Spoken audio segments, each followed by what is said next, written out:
බලන්නකො ලංකාවේ පළවෙනි වතාවට ආණ්ඩුවක් හැදලා තියෙනවා. මේ පාර්ලිමේන්තුවේ ඡන්දෙන් ආණ්ඩුවක් හැදෙනවා.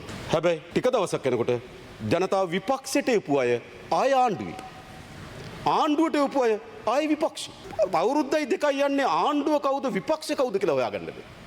විශේෂයෙන්ම අයවැය කාලෙක නේ මන් දන්න සමහර ඇමතිවරු හෝටල් වල හංගගෙන බේරගන්නේ. මතකනේ දන්නවනේ සිංගප්පූරුවේ හැංගුනේ නැද්ද හකිම් මන්ත්‍රීව මතකනේ.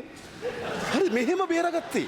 මේ අලුත් කතා නෙවෙයි මේවා. හරිද? හෝටල් වල තියාගෙන සිංගප්පූරුව හංගලා රිසාඩ් මන්ත්‍රීතුමාට මතකයි. එහෙම මේ කට්ටිය බේරගන්නේ.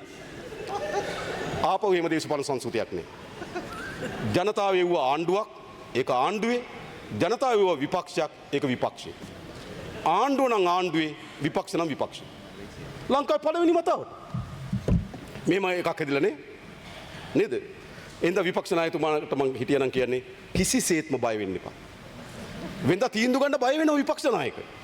මොකද තව තීන්දුව ගන්න. තව ඉන්නවා කීප දෙනෙක් විපක්ෂ නායකතුමාට හරියටම කළමනාකරණය කරගන්න තීන්දුව ගන්න. ආණ්ඩුවට ගන්නෑ. වෙනද ගන්න බයයි. හරිද?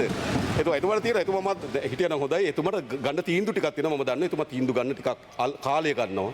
කාලේ විසින් එතුමාට අසාර්ථ කාලේ එතුමාට ඉතාමත් හානිකර ප්‍රතිඵල ගෙන දෙනවා. තීන්දුව ගන්න බය වෙන්න එපා. නේද? එන්නේ නැහනේ ආයතනෙම ඉන්න වෙනවා.